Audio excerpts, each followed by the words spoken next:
आज मैं आपको लेकर चलता हूँ एक ऐसे क्षेत्र की कहानी बताता हूँ जो देखने में काफ़ी खूबसूरत और बहुत सुंदर है। ये कहानी हमारे गंगा बैराज से शुरू होगी, जो कि कुछ ऐसे हैं जो जिन लोगों ने क्षेत्र में आतंक मचा रखा है।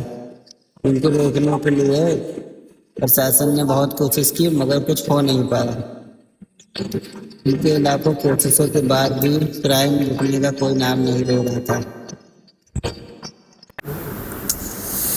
इस क्षेत्र में कुछ ऐसे ऐसे लोग थे जो लोगों को डरा कर और लोगों से हफ्ता कई प्रकार के गलत काम करवाते थे, जिनका कोई विरोध नहीं कर पाता था और प्रशासन की भी उन लोगों के आगे नहीं चल पाती थी, जिसमें वो किसी की भी सुनते नहीं थे। वो काफ़ी हर तरह के दबंग थे और भू माफिया के जैसे हर तरह के काम किया करते थे। और जैसे जिन लोगों ने क्षेत्रवासियों के नाक में दम करके रखा था, आए दिन कोई ना कोई कांड या कुछ ना कुछ हुआ करता था। उसे रोकने के लिए एक ऐसे जाबाज पुलिस वाले को ढूंढा जाता है, जो कि अपनी ड्यूटी से सस्पेंड होता है, जो अपनी प्रेमिका के साथ बहुत खुश रहता है, मगर अचानक से उसको ऐसा केस मिलता है जो उसे एकदम। ये ऐसी गैंग है जो लोगों को परेशान करके रखे है और हर क्षेत्र में आए दिन किसी न किसी को परेशान या धमकी दिया करती है, जो कि कहते हैं हफ्ता या कुछ दो।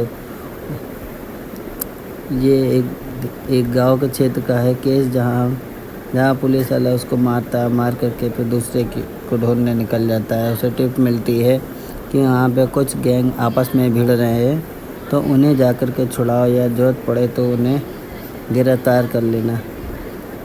मगर जब तक वो पहुँचा, वह मालूम पड़ा वहाँ आपस में ही सब में भिड़न हो रही थी, तो उसको पहुंचने में काफ़ी देर हो जाती है, जिसकी वजह से काफ़ी लोग चोट खाते हैं। मगर वो किसी और चीज़ को लेकर के बहुत परेशान रहता है। उसे मालूम नहीं चलता है कि उसके दोस्त को कहाँ अगवा लोगों ने किया है, तो उसके पीछे बहुत वो परेशान रहता है। और उसे टिप मिलती है कि उसका दोस्त एक देहात या गाँव में कहीं पे है, जिसको फॉलो करते वो जाता है। और उसे मालूम पड़ता है तो वो गन लेकर के उसके तरफ निकलता है, मगर गलत टिप होने की वजह से वो निराश होकर के वापस लौट जाता है। और वो उस जगह ना मिलने की वजह से वो बहुत निराश होता है, फिर वापस आता है। फिर कुछ गैंगवार होता है जो कि आपस में भिड़ा करते हैं, जिनको रोकने पहुंचता है। मगर वो मौके पे एक बंदा मिल जाता है जिसको वो गन तान के रोक लेता है। और चलते हैं हम दूसरे क्षेत्र की ओर, जहाँ पे एक छोटा सा गांव है, जिन गांव के लोगों को बहुत ही परेशान करके रखा है। कुछ गैंगस्टर हैं जो कि हैं, और इनमें कुछ लोगों की लड़ाई चलती है आपस में, जो कि एक ब्राह्मण और एक अदर कास्ट के काफ़ी लोग हैं जो कि आपस में भिड़ते हैं, जिनकी मदद ये हैं जो कि सबकी मदद करते हैं। मगर कुछ लोग ऐसे हैं जो उनको जान से मारने की कोशिश करते हैं, मगर मार नहीं पाते। जिनका एक समर्थक होता है जो उनकी मदद करने जाता है, उसे वो पगड़ी ही पहन रहा था, तो उसके पास खबर आई।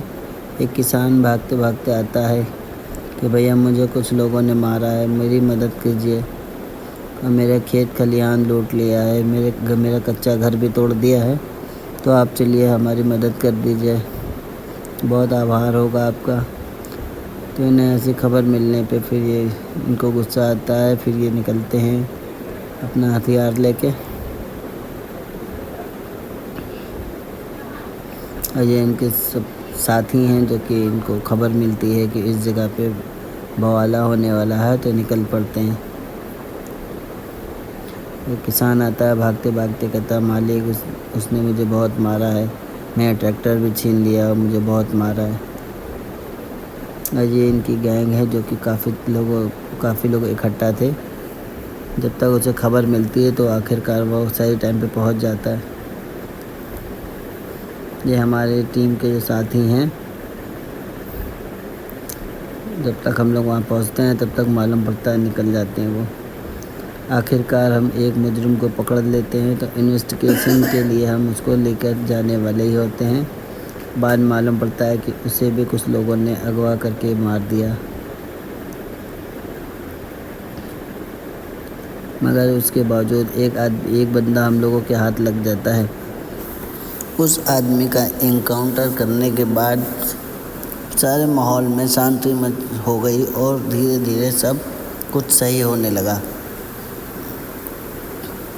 मगर ये किस्सा यहीं ख़त्म ही नहीं होता है, क्योंकि इस तरह के और भी लोग हैं जो पावर में रह करके अपने पावर का गलत इस्तेमाल करते हैं, जिनका कोई भी कुछ कर नहीं पाता है।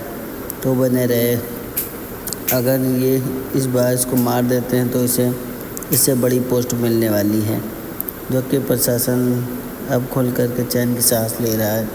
फिर वो जाता है